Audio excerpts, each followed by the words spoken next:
Eu sei que é o Senhor, Pai, que coloca as palavras certas nos nossos lábios. E é isso, Deus, que me motiva, é isso que me faz estar aqui na frente da Tua igreja para ministrar a Tua palavra nessa noite. Por isso, Deus, vem mais uma vez ao nosso encontro, fala ao meu coração, para que eu possa transmitir a Tua palavra, e somente a Tua palavra aos meus irmãos. Prepara também cada coração aqui nessa noite, Deus, que cada um aqui possa ser visitado pelo poder do Teu Espírito, Senhor. Que possamos, ó Deus, nessa noite ter o nosso coração aberto para receber a Tua palavra, a semente, Pai, do Teu Evangelho, Senhor, e que essa semente possa produzir frutos gloriosos na nossa vida. Estamos aqui, Deus, e queremos receber do Teu poder e da Tua unção. Estamos aqui, Pai, porque queremos mais de Ti, Senhor. Por isso, faz assim na minha vida e na vida dos meus irmãos nessa noite, no nome de Jesus, amém. Louvado seja o nome do Senhor. A relevância da oração à luz de Efésios capítulo 3, dos versos 14 a 21. Irmãos, na semana passada eu estive aqui com vocês, começando não uma série, mas essa série de 2 mensagens, por assim dizer, sobre a relevância da oração. E eu me lembro que aqui com vocês, na semana passada, eu falei sobre algumas características de uma oração relevante. Apenas para que a gente possa se lembrar, eu falei aqui que uma oração relevante, ela nasce de um coração agradecido. Ou seja, e vimos isso na experiência de Paulo. Paulo foi alguém que toda vez que ele chegava diante de Deus em oração, ele agradecia a Deus, ele louvava a Deus, ele engrandecia o nome do Senhor pelos feitos maravilhosos de Deus na sua vida e na vida dos seus irmãos. Vimos também que uma oração relevante é uma oração que nasce de um coração misericordioso.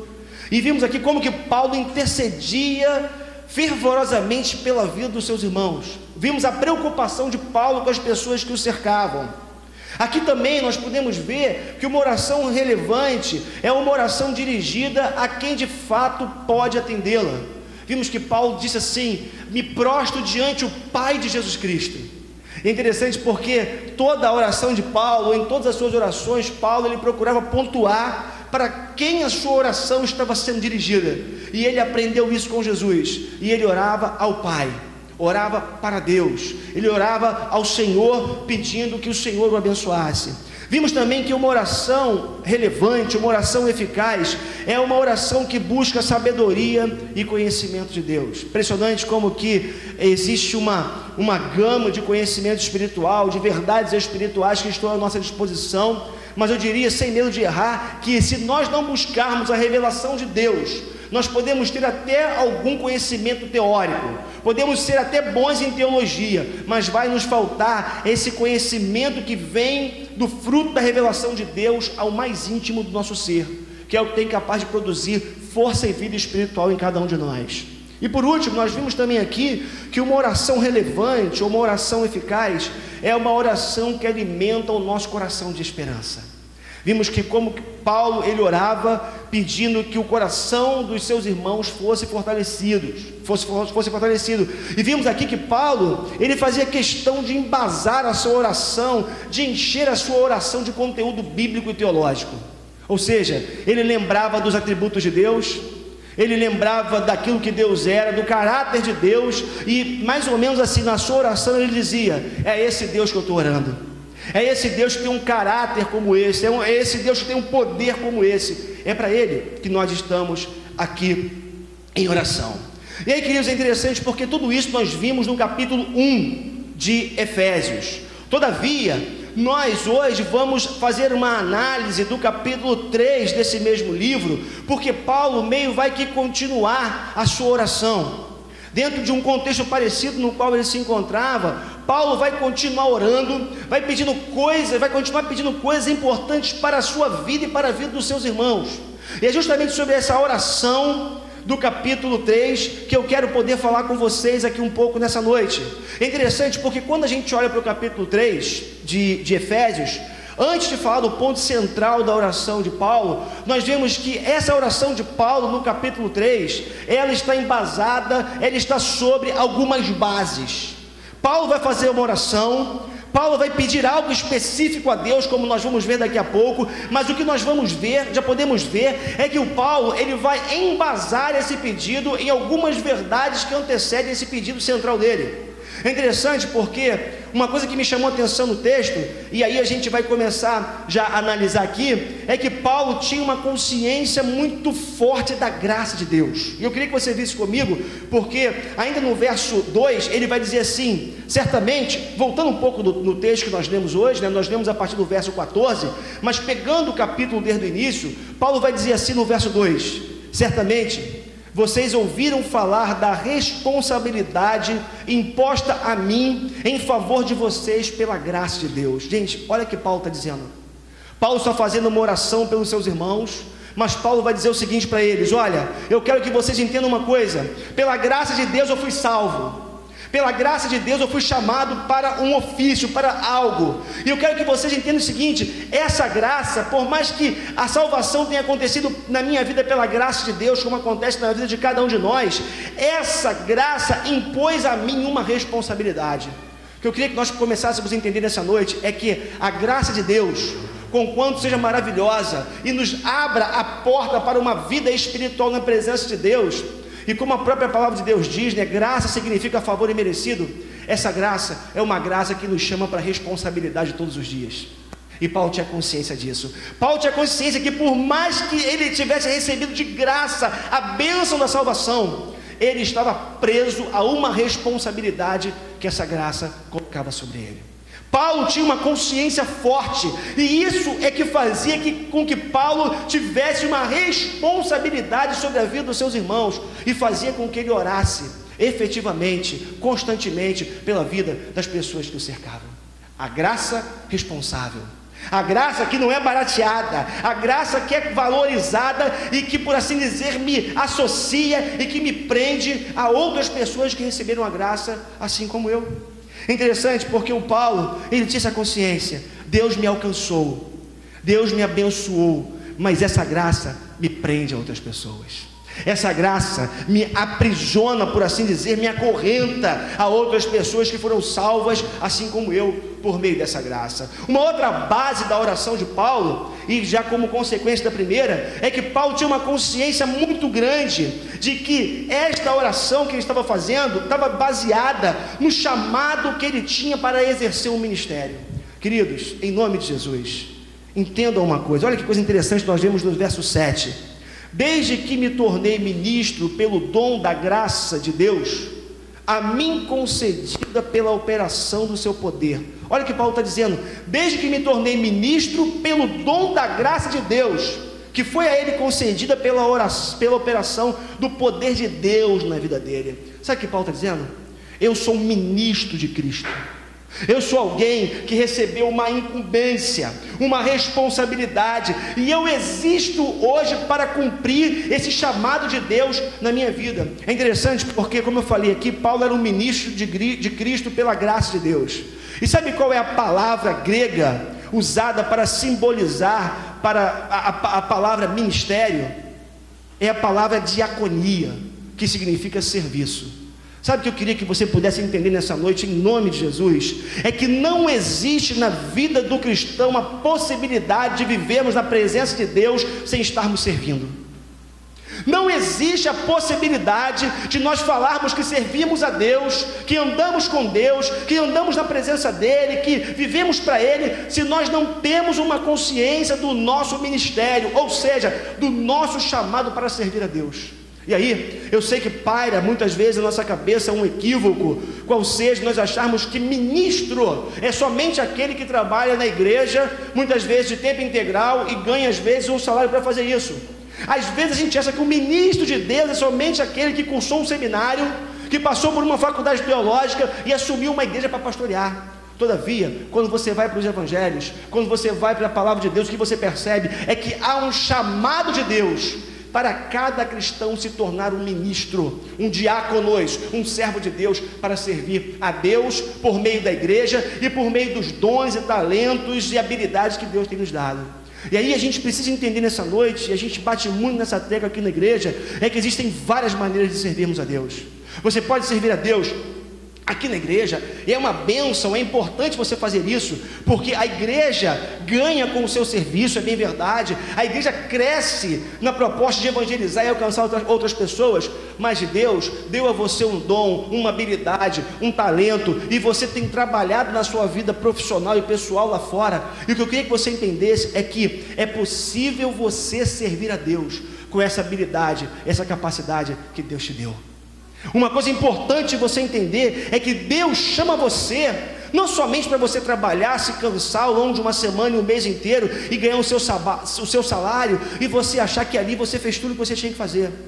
Deus chamou você, sim, para trabalhar, para ser um bom profissional, mas sobretudo para lá aonde você está trabalhando, você possa ser uma testemunha de Jesus, da obra que Ele fez na sua vida. Imagina, queridos, eu vou falar um pouquinho mais daqui a pouco sobre o poder de Deus. Imagina você no seu trabalho, para aquele lugar que você vai todos os dias. Imagina você chegar ali de manhã cheio do poder de Deus. Imagina você chegar de manhã ali, as pessoas olharem para você e falar assim: tem uma coisa diferente desse cara. De você abrir a sua boca ao longo do seu dia, em simples comentários, porque eu já falei isso aqui, não nos iludamos, as pessoas nos observam todos os dias, as pessoas estão olhando para nós todos os dias. Imagina alguém parar e falar assim, e pensar assim: tem uma coisa diferente na vida desse sujeito, eu quero descobrir o que é isso. Sabe o que eu quero que você entenda? Deus chama você todos os dias para que de alguma forma você seja um testemunho vivo da obra que Ele fez na sua vida e que Ele pode fazer na vida de outras pessoas. O que Deus quer que você entenda é que você foi chamado para ser um ministro, aquele que ministra, para ser um servo, um diácono na igreja e fora dela. Na igreja, mas também no seu local de trabalho, ou dentro da sua casa, ou dentro da sua família. E Paulo tinha essa consciência, ele tinha uma consciência do seu chamado, e ele vivia em função dele. Queridos, em nome de Jesus, olha, temos vários jovens aqui, né, a maioria aqui trabalhando. Não reduza a sua vida a ter uma profissão, ganhar dinheiro, ter sucesso profissional, ter uma família, ter filhos, casar, ser feliz. Hoje é dia dos namorados, né? É muito bom estar casado, é muito bom ter namorado, é muito bom ter a sua namorada, mas entenda uma coisa nessa noite: a razão maior da sua vida não é essa. A razão maior da sua vida é servir a Deus, viver para Ele, glorificar o nome dEle. E aí você vai ver que muito do significado que você espera ter, objetivando algumas coisas na sua vida, você vai encontrar quando você de fato, de verdade, descobrir a razão de ser do serviço cristão na sua vida. Então, essa oração de Paulo, ela tinha como base a consciência de que ele era um ministro chamado por Deus, mas que Deus também tinha um chamado específico para a vida dos seus leitores, ou dos seus ouvintes. E uma terceira base sobre a qual essa oração de Paulo ela está apoiada, é justamente o encorajamento em meio a muitas dificuldades que alguns cristãos passavam nas suas lutas, no seu dia a dia ali. Olha que coisa interessante, nós encontramos no verso 13 que Paulo vai falar: portanto, peço-lhes que não se desanimem por causa das minhas tribulações em seu favor, pois elas são uma glória para vocês. Quando você lê as cartas de Paulo, e quando você lê a carta que Paulo escreveu especificamente aos Efésios, você vê que Paulo escreveu essa carta preso. Imagina, né? Alguns poderiam achar que a prisão de Paulo poderia acorrentá-lo. Só que a prisão de Paulo, né, pelo contrário, e foi na prisão que Paulo produziu cartas, escreveu cartas que ficaram como marco para as nossas vidas hoje. E que o Paulo está dizendo é o seguinte: olha, eu estou preso, é bem verdade, eu estou passando por tribulação, é bem verdade, mas eu não quero que vocês desanimem. E tem mais: se tem uma coisa que vocês podem fazer em meio à tribulação, é orar. Se tem uma coisa que vocês podem fazer em meio à dificuldade, é dobrar os joelhos de vocês, porque vocês podem ter a certeza de que quando nós passamos provações, quando nós passamos por dificuldades e oramos ao Senhor, Deus responde às nossas orações. Então o que eu queria que você entendesse, embora tenha um foco muito específico essa palavra de Paulo aqui com relação à sua tribulação, essa tribulação é muito parecida com a tribulação que os nossos irmãos hoje vivem na igreja, nos países, né, nas igrejas perseguidas. Mas eu queria que você entendesse o seguinte: quando nós passamos por tribulações e problemas, se tem uma coisa que nós podemos fazer, é clamar ao Senhor. Se tem uma coisa que você precisa fazer, é dobrar o teu joelho, ou sentar na sua cama, ou aonde quer que você esteja, você clamar a Deus e pedir: Deus, me socorre, Deus, me sustenta, Deus, olha para mim, vem ao meu encontro. E Paulo passava por essa tribulação, Paulo estava passando por esse sofrimento, estava passando por essa luta pessoal, encarcerado, mas Paulo vai dizer para eles: não permitam que essa tribulação, que no caso era de Paulo, isso venha gerar algum desânimo no coração de vocês. Porque para pensar comigo, Paulo estava preso por causa do Evangelho, e o que podia passar no coração daqueles irmãos? Opa, se Paulo, que é Paulo, está preso, se Paulo, que é um cidadão romano, está preso, que dirá nós? E aí, queridos, o que chama atenção na oração de Paulo e nas palavras de Paulo, é essa palavra de encorajamento em meio às dificuldades. Se você estiver passando por dificuldade, se você estiver passando por tribulação, ore ao Senhor, clame ao Senhor, porque esse Deus é poderoso o suficiente para responder a nossa oração, para suprir as nossas necessidades e trazer livramento pontual, específico, para o meio da nossa tribulação.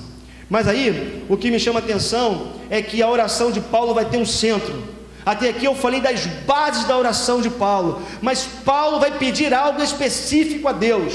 Tendo colocado as bases da sua oração, tendo colocado essa base da oração, Paulo agora vai passar a trabalhar, a falar para os seus leitores qual era o centro da sua oração, o que de fato ele tinha como propósito diante de Deus, naquela oração que ele estava fazendo. E aí, no versos 16 e 17, o Paulo vai dizer assim: oro para que com as suas gloriosas riquezas ele os fortaleça no íntimo do seu ser, com poder, por meio do seu Espírito, para que Cristo habite em seus corações mediante a fé.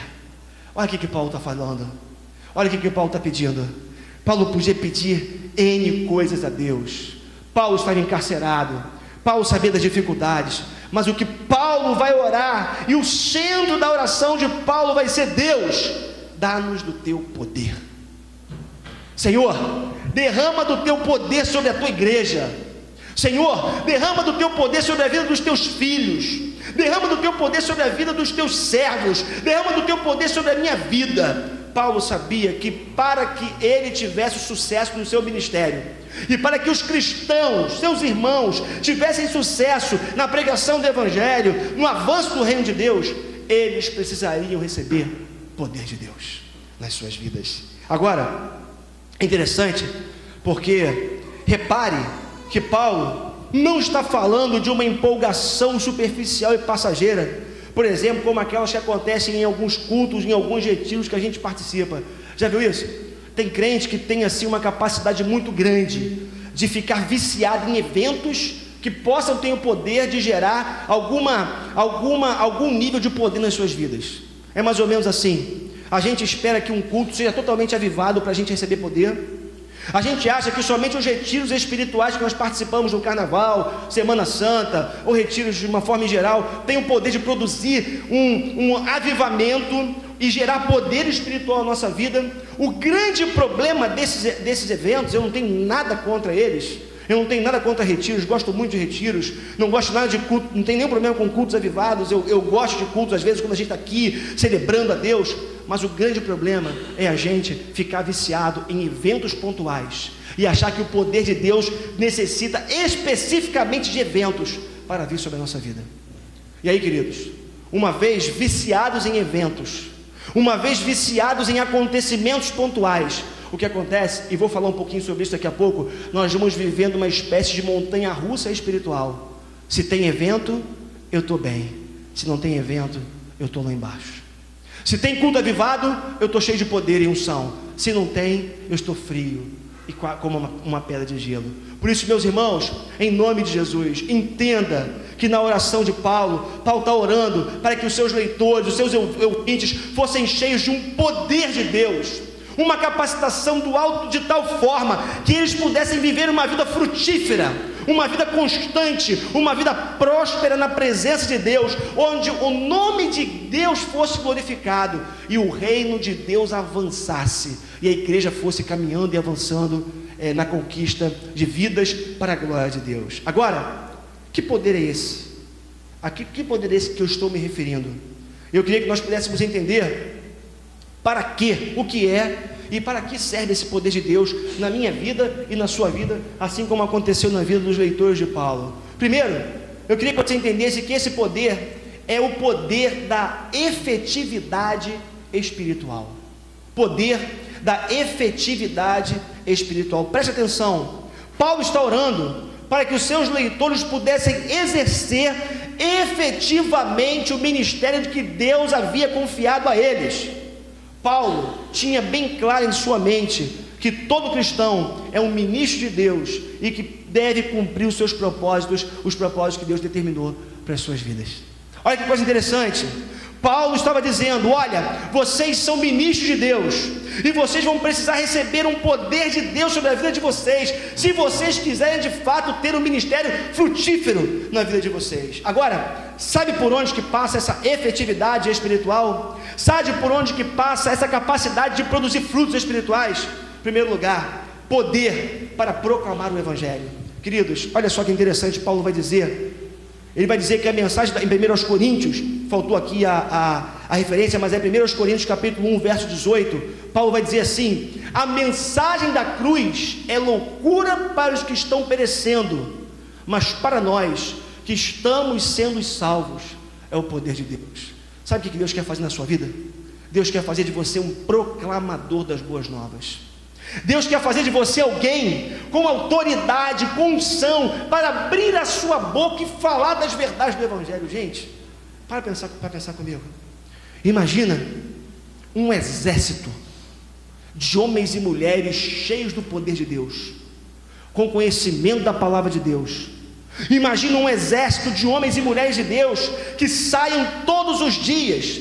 Eu não estou falando para ir para a praça pública, eu não estou falando para ir para um palanque, ou mesmo vir para uma igreja. Eu estou falando de gente normal, que vive os desafios do dia a dia, mas cheios do poder e da unção de Deus, que quando entram no seu trabalho, vão fazer as suas tarefas, vão chegar no horário, vão cumprir os seus compromissos, mas diante das oportunidades, vão com a unção de Deus proclamar as boas novas do Evangelho e do reino de Deus. É disso que Paulo está falando. Paulo está falando de um poder, de uma capacitação tal, para que você seja um proclamador das boas novas. Olha, eu acredito que existe um mistério fantástico, maravilhoso na pregação do Evangelho. Eu estou aqui pregando hoje, né? E os rostos são variados aqui. E eu estou falando, vocês estão olhando para mim, estão me ouvindo. Aparentemente estamos dentro de uma normalidade. O que eu quero dizer com isso? Mais um domingo, mais uma pregação, mais uma mensagem, o pastor está aqui pregando e tudo, mas eu acredito que quando a mensagem do Evangelho é pregada, alguma coisa acontece no meio do povo de Deus. Eu acredito que por mais que a gente não consiga enxergar com esses olhos algumas coisas, no mundo espiritual alguma coisa está acontecendo. Imagina a gente cheio do Espírito Santo, sair para trabalhar amanhã de manhã, e você começa a conversar com alguém, e às vezes uma única palavra, uma única frase que você coloca em meio a uma oportunidade que você recebe, aquilo dá um estalo no coração de alguém, um lacre se abre, e algo acontece na vida daquela pessoa, que ela começa a abrir para o Evangelho. É isso que o poder de Deus faz, é isso que a unção de Deus faz. Irmãos, em nome de Jesus, nós precisamos buscar essa unção, esse poder de Deus, para sermos proclamadores do Evangelho. Deus não chamou você apenas para receber, não, Deus não chamou você apenas para ter bons ouvidos. Deus chamou você para falar, para pregar, para testemunhar desse amor de Jesus, da obra tão maravilhosa de Jesus pelos nossos pecados na cruz do Calvário. Mais ainda, esse poder de Deus é poder para sermos pessoas mais estáveis. Queridos, em coisa interessante, olha o que o Paulo fala aqui no verso 16: oro para que com as suas gloriosas riquezas Ele os fortaleça no íntimo do seu ser, com poder, por meio do seu Espírito. Eu estava analisando sobre esse verso e sobre esse texto. Eu estava me lembrando das pessoas que já cruzaram o meu caminho, olhando a minha própria vida e percebendo e chegando à conclusão como que a grande maioria das pessoas são tão instáveis. Aqui, com todo respeito àqueles que vivem, né, algumas doenças da alma, doenças emocionais, nós sabemos que existem pessoas que são bipolares, né, que alteram o humor, e sabemos que isso é uma doença, sabemos disso. Agora eu estava analisando isso, é que tem gente que é tripolar, né? O sujeito, ele acorda de manhã com humor, na parte da tarde ele está de um jeito, de noite ele vai dormir de outro jeito. Ou seja, tem gente que tem uma capacidade tão grande, uma instabilidade emocional tão grande. Agora imagina só, isso nos nossos relacionamentos. Imagina você conviver com uma pessoa que muda de humor a cada instante. Queridos, eu sei que às vezes você pode estar pensando assim, não, lembrei de fulano, lembrei de ciclano, mas a grande maioria de nós que estamos aqui nessa noite vive um pouco dessa realidade. Nós mudamos o nosso humor com uma frequência. Se deu tudo certo para mim, eu estou bem. Se eu tive um problema ao meio-dia, já mudei. Aí de noite se melhorou, eu estou bem de novo. E a gente vai oscilando, a gente vai variando no nosso humor, e as pessoas que convivem com a gente vai sofrendo por causa dessa mudança. Olha, quanta instabilidade emocional existe no nosso meio, queridos. E vou dizer mais, eu acredito que instabilidade emocional gera instabilidade espiritual. O que eu estou querendo dizer é que desequilíbrios no campo emocional produzem sim desequilíbrios espirituais. O que eu estou querendo que você entenda é o seguinte: é muito difícil uma pessoa que vive esse desequilíbrio emocional, essa instabilidade, essa oscilação emocional, essa pessoa ser uma pessoa espiritualmente estável. Sabe o que é uma pessoa espiritualmente estável? É uma pessoa constante na palavra de Deus, constante no seu compromisso com Deus, uma pessoa que não depende dos humores dos outros e nem das circunstâncias para continuar se relacionando com Deus. Tem gente que é assim, né? Brigou com o pastor, não vai mais à igreja. Tem gente que se alguém falou alguma coisa para ela que ela não queria ouvir na igreja, ela não aparece mais. É assim, ela tem um problema na igreja, ela briga com Deus, fica de mal com Ele. Sabe o que é isso? Instabilidade emocional, que produz essa instabilidade espiritual. Sabe o que Paulo está dizendo? Eu oro para que com as suas gloriosas riquezas, Ele o fortaleça no íntimo do seu ser, com poder, por meio do Espírito Santo. Sabe o que eu acredito com todas as minhas forças? Deus pode, por meio do seu poder, produzir estabilidade, tanto emocional quanto espiritual na nossa vida. Amém, queridos? Deus pode fazer isso. Deus pode curar a nossa instabilidade. Deus pode curar a oscilação do nosso humor. Deus pode fazer com que nós sejamos pessoas mais firmes, homens e mulheres de palavra, homens e mulheres que vivam por aquilo que tem determinado na sua vida, e não que sejamos levados por qualquer vento emocional, ou qualquer vento, seja lá que vento for. Eu acredito que o poder de Deus pode fazer de nós pessoas mais estáveis, em nome de Jesus. Deus deseja que você seja uma pessoa mais estável. Deus deseja que você seja uma pessoa mais centrada, mais equilibrada. Agora, para isso, você precisa do poder de Deus. Você precisa desse poder do alto sobre a sua vida. E olha, é tempo, meus irmãos, é tempo. Se quisermos ser homens e mulheres mais produtivos no reino de Deus, que a gente acabe com a meninice, a gente acabe com a instabilidade, acabe com a criancice emocional. Porque tem isso, às vezes a gente é meio criança emocional, né? A gente faz birra, já viu? Daqui eu não saio, briguei, também não vou, também não faço. Em nome de Jesus, em nome de Jesus, o seu casamento paga, a sua vida profissional paga, a sua vida na igreja é ferida e paga por conta dessa instabilidade emocional. Então, poder de Deus para recebermos cura para a nossa instabilidade, quer emocional, quer espiritual. Mais ainda, poder para crer em Deus, poder para crer, poder para termos mais fé. Olha só o que o verso 17 nos diz: para que Cristo habite em seus corações mediante a fé, e oro para que vocês sejam arraigados e alicerçados no amor. Sabe o que me chama a atenção na oração de Paulo? É que Paulo sabia que todos nós lidamos com crise de fé. Sabe o que é crise de fé? É você acordar de manhã.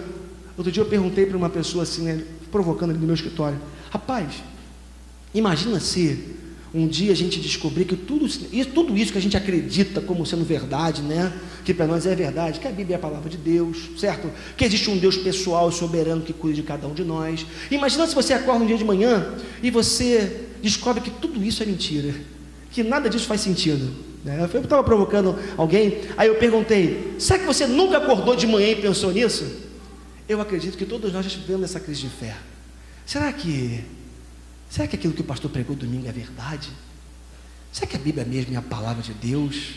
Será que existe mesmo um Deus que cuida de nós, que sustenta a nossa vida, que faz provisão para cada uma das nossas necessidades? O problema é que uma coisa é esse negócio passar pela sua cabeça, outra coisa é quando você se deixa levar por essas dúvidas, e aí essas dúvidas fazem com que você fraqueje na sua fé e deixe muitas vezes mesmo de crer que existe um Deus que cuida de você e abençoa a sua vida. E mais uma vez Paulo está falando: eu oro para que vocês sejam homens e mulheres de fé, eu oro para que vocês sejam homens e mulheres que creem na verdade do Evangelho, e que essa verdade norteie a vida de vocês, que essa verdade seja um norte absoluto para a vida de vocês, queridos, em nome de Jesus. Eu sei que as dúvidas passam, né? Eu gosto muito de uma frase que eu acho que foi Lutero que disse, ele disse certa vez que eu não posso impedir que os pássaros sobrevoem a minha cabeça, mas eu posso impedir que eles façam ninhos. E aí o que me chama a atenção nisso, falando sobre fé, é que os pensamentos muitas vezes vão passar, a crise muitas vezes vai passar, mas quando nós oramos e pedimos a Deus, Senhor, socorre-me na minha falta de fé, socorre-me nas minhas fraquezas, eu acredito que o Espírito Santo vem sobre nós e nos fortalece, e renova a nossa fé, renova a nossa confiança em Deus. Então, é muito importante a gente entender que esse poder de Deus para uma efetividade espiritual passa nesse poder para que nós possamos crer nas verdades do Evangelho, crer naquilo que Deus tem falado para cada um de nós, mas ainda passa pelo poder para curar os enfermos. Queridos, meus irmãos, esse é tão interessante. Eu estava lembrando esses dias daquilo que Jesus havia dito, né? Ele disse para os seus discípulos que sinais maiores do que aqueles que ele fez, nós faríamos no nome dele. Aí eu fico lembrando dos hospitais abarrotados de gente, eu fico lembrando de como que tem tanta gente boa sofrendo com enfermidades e já condenadas pelos médicos por conta das enfermidades. Eu sei que Deus tem um propósito na enfermidade muitas vezes, eu sei que Deus tem um propósito para cada coisa que acontece no mundo, eu sei que nem todo mundo vai ser curado, mas sabe o que eu vejo às vezes? E eu falo por mim, muitas vezes a gente se acovarda e a gente não se permite ser usado por Deus na vida de algumas pessoas. Eu estou falando de eu e você pedimos poder a Deus, poder ao Senhor, para que a gente vença a nossa timidez, para que a gente vença os nossos medos, e a gente veja alguém diante de um colega de trabalho, quem sabe enfermo, quem sabe com uma simples dor de cabeça, posso orar por você? E você impor as mãos com fé, acreditando que de verdade Deus pode curar aquela pessoa. Sabe o que eu queria que você entendesse nessa noite? Que existe um poder de Deus que está disponível a cada um de nós. Agora o grande problema é que esse poder está disponível, mas nós não estendemos a mão para receber o poder de Deus na nossa vida. E sabe o que acontece? Pessoas ficam doentes do nosso lado. Eu falava sobre isso aqui outro dia, né? Às vezes alguém fica doente lá em casa, que as crianças ficam doentes, a primeira coisa que eu penso é ligar para o pediatra. Deixa eu correr atrás do pediatra, deixa eu comprar um remédio. A gente não pensa em, antes de qualquer coisa, parar, deixa eu orar pela minha filha, deixa eu interceder, deixa eu clamar, porque Deus cura. Deus cura, Deus pode curar.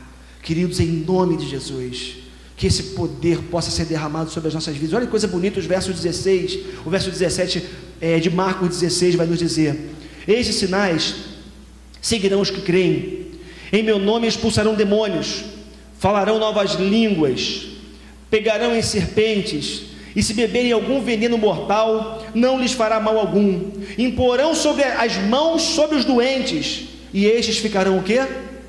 Curados. Olha aqui, Jesus falou, essa palavra é para você e é para mim.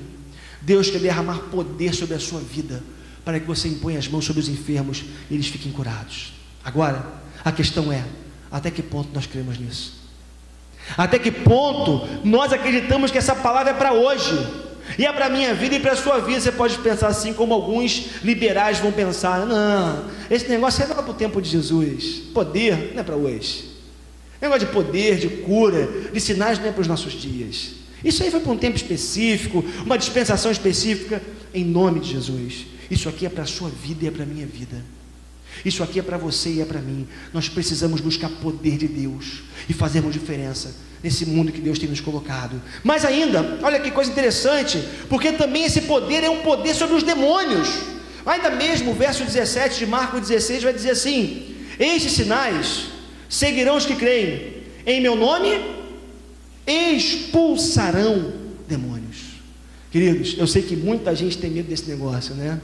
Conversava com alguns irmãos outro dia, e alguém me falava: eu tenho muito medo disso, eu evito esse negócio, não é comigo expulsar demônio, não é comigo, deixa ele lá e eu cá. Eu já tive experiência nessa área, eu sei que o negócio não é lá muito agradável. Mas, queridos, quantas pessoas estão oprimidas, endemoniadas, precisam de libertação? E quem vai libertar?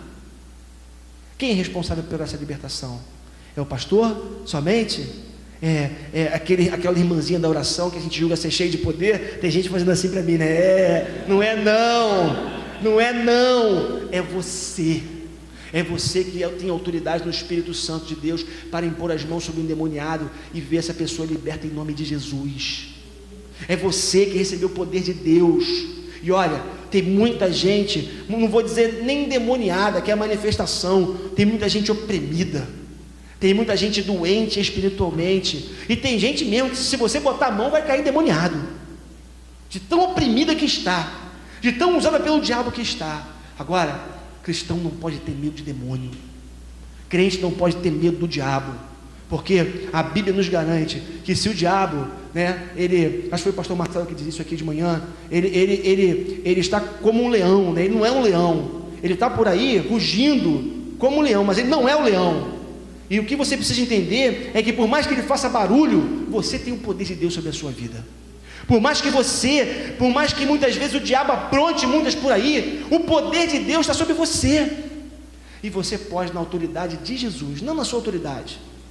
É interessante porque eu já conversava com uma pessoa uma vez, e ela dizia o seguinte: rapaz, eu cometi um pecado, né, sério, e na época era um pecado sexual, e ela dizia o seguinte: eu tenho medo de quando eu for expulsar o demônio se levantar e começar a contar os meus podres para todo mundo. Eu falei: cara, bom, você tem que estar com a vida, assim, o mínimo de vida no altar de santidade para você fazer isso, né? Agora entenda uma coisa, irmãos, não é pelos nossos méritos, não é por nenhum poder pessoal seu, capacitação inata sua, é o poder de Deus sobre você, é a autoridade do Espírito Santo de Deus sobre a sua vida. Então, quando você vai para uma situação como essa, você vai escudado no poder de Deus. É o Senhor sobre você, te capacitando, te habilitando, dando você condições para que você possa de verdade ser uma pessoa, chegar ali e expulsar aquele demônio. Por isso, não tenha medo. Você precisa pedir a Deus ousadia, unção, capacidade do alto, poder sobre a sua vida, porque você pode fazer isso. Como eu falei, não é no seu nome, mas é no nome de Jesus. Agora, se por um lado aqui eu falei dessa efetividade espiritual, por outro lado também eu acredito que esse poder de Deus é um poder que vai gerar em mim uma afetividade maior nos meus relacionamentos. Porque se por um lado eu preciso de Deus, do poder de Deus, para ser mais efetivo no serviço cristão, mais efetivo para produzir frutos para o reino de Deus, por outro lado também nós precisamos de poder para sermos pessoas mais afetivas nos nossos relacionamentos. Sabe por quê? Eu acredito que nós vivemos uma crise de afetividade nos nossos dias.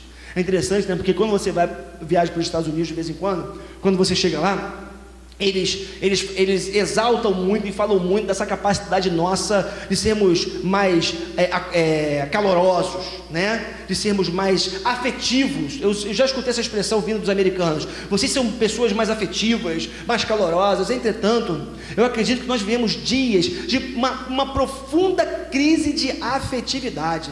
Sabe o que é isso? Isso significa dizer que nós estamos perdendo a capacidade de abraçar e de beijar, certo, Igor? Estamos perdendo a capacidade de abraçar e de beijar, não é não, Igor? Porque é o seguinte, cada vez mais, e aí eu diria que por conta né, por conta da correria pela sobrevivência, para pensar, que horas que você sai de casa para trabalhar? Eu vi um pastor amigo, que ele trabalha na igreja, pastor, mas ele, por conta da dificuldade financeira da igreja, ele tem que trabalhar fora também, né? E ele exerce uma atividade fora. Ele dizia o seguinte: rapaz, eu estou vendo a minha filha crescer na horizontal, porque ele sai de casa de manhã para trabalhar, a filha dele está dormindo ainda, e quando ele volta a filha dele já está dormindo. Então, ou seja, a criança só está deitada, né? Ele só vê a criança deitada. Então ele fala, minha filha está crescendo na horizontal. Eu não vejo a minha filha brincando e tudo. E nós vivemos dias assim, onde a luta pela sobrevivência acaba roubando de nós a capacidade de sermos pessoas mais afetivas. Olha para o teu cansaço. Olha para a quantidade de horas que você dá num trabalho. Você chega em casa um bagaço. Eu costumo dizer que o melhor seu ficou lá fora. O que chega em casa à noite é o pior que você tem. É o teu mau humor, é o teu cansaço, é a indisposição. O melhor ficou lá fora. O seu chefe ficou com o seu melhor. Os seus colegas de trabalho ficaram com o seu melhor. Agora, quando você chega em casa, acabado, destruído, só quer cama, ou então ficar na televisão assim, ó, o tempo todo, né? Não está vendo nada. Só passando os canais assim, de um lado, um para o canal, para o outro, e não está assistindo nada. Bagaço total. Então, eu diria que a luta pela sobrevivência, ela é um impeditivo e tem minado a nossa afetividade, mas ainda a tecnologia. Olha, você já me conhece, né? Eu tenho ali, trouxe para mim agora um tablet, né? Que a Cristiane está brigando comigo já por causa do tablet, né? Eu trouxe aquele meu computadorzinho de mão, e assim, hoje eu estava dando comida para a Júlia lá em casa, e o tablet do lado, a internet conectada, né? E tudo. A gente é assim, e a internet faz isso com a gente. Quando você vê, você está extremamente conectado, vivendo uma realidade virtual, sabe que eu posso chamar de realidade virtual, uma vida virtual, e você se esquece de se aproximar das pessoas. Pessoas que perdem a capacidade de abraçar, de beijar, de conectar. Paz, em nome de Jesus, não permitamos, eu falo para nós, não vamos nos permitir ver os nossos filhos crescendo sem serem beijados e abraçados. Vivemos uma cultura, e muitas vezes falar para pais, homens aqui, a cultura machista que a gente vive. Eu já ouvi um pai dizer uma vez que ele não beijava o filho porque o filho dele era homem, porque o filho homem não pode ser beijado por outro homem. Eu já ouvi isso. Não abraçava essa criança, não beijava essa criança. Nós não podemos perder a capacidade de sermos afetivos, de beijar, de abraçar. Beije muito, abrace muito, toque muito. Lá em casa eu tenho esse hábito com as crianças, né? A Júlia já sabe. Júlia, olha, cara, já sei, você me ama. Sabe? Aí eu já sei, pai, você me ama. E eu encho a paciência delas mesmo. Sabe, eu encho a paciência, eu falo toda hora para elas, porque isso é importante para o crescimento delas, para o amadurecimento emocional delas, isso é muito importante. Por isso, em nome de Jesus, que você possa entender o poder da afetividade nos nossos relacionamentos. Agora é interessante, porque a gente precisa entender que para que nós de fato possamos ser pessoas mais afetivas, para que nós possamos de fato amar o nosso próximo, nós precisamos entender o amor de Deus por nós. Se a gente não entende o que Deus fez por nós, é muito difícil, ou será muito difícil, a gente poder viver uma afetividade para com o nosso próximo. Porque é o seguinte, né? Nesse mundo impessoal que a gente vive, isso acontece na igreja, o que acontece é que a gente vai perdendo. Margarete, ministra do louvor, né? Vamos sair do lugar, irmãos. Vamos dar um abraço nos irmãos, né? Ai, todo mundo envergonhado, né? Assim, né? Tudo bem com você? Deus te abençoe, irmão, né? É dificuldade nossa. Sabe por quê? Dificuldade com a afetividade. Agora, queridos, quando a gente lembra daquilo que Deus fez por cada um de nós, o que acontece é que a gente simplesmente, voltar aqui, simplesmente você para pensar, Deus me amou tanto, que saiu da sua zona de conforto e veio ao meu encontro, e morreu por mim, abriu mão da sua vida na figura do seu filho, por amor a mim. Opa, eu não posso fazer outra coisa, senão também sair da minha zona de conforto e ir ao encontro de alguém. E aí quando você entende o que Deus fez por você, quando você entende o amor de Deus por você, opa, eu entendi por que Jesus disse que é importante a gente amar a Deus sobre todas as coisas, mas também amar o próximo como a nós mesmos. Porque não adianta você dizer que você ama Deus que você não vê, se você não ama o seu irmão que você não vê. Essas coisas estão todas conectadas. Então, o que você vê, né? Troquei aqui as bolas. Vocês entenderam o que eu quis dizer. Vocês entenderam o que eu sei, que vocês ficaram rindo para mim, vocês entenderam. Então, queridos, é importante a gente entender isso, que quando a gente percebe o amor de Deus por nós, eu fui alcançado por esse amor, por essa bondade, agora eu vou expressar na vida do meu irmão esse amor, eu vou estender a mão para o outro, eu vou cuidar do meu irmão. Hoje, a gente é muito de vontade, né? Dizem que vontade é uma coisa que dá e passa. Eu não gosto disso, desse ditado, né? Porque hoje eu estava vendo lá a manifestação dos bombeiros lá o Rio de Paz teve lá com os bombeiros hoje lá em Copacabana, né? No movimento, foram mais de 30 mil pessoas lá em Copacabana nesse movimento. Eu senti muita vontade de estar ali. Uma coisa que eu senti vontade, como é que a gente é, né? Eu senti vontade de fazer, não fiz. Eu senti vontade de botar uma fita vermelha no meu carro, mas não botei. Eu senti vontade de estar hoje em Copacabana, mas eu não fui. Agora, sabe o que eu vejo? A gente precisa aprender a se solidarizar mais com as causas dos outros. E alguém dizia alguma coisa no jornal que eu li, imagina se isso pega no Brasil, né? Imagina, os bombeiros, não sou a favor de violência, invasão de quartel, nada disso. Eu sou a favor da manifestação pacífica, totalmente pacífica.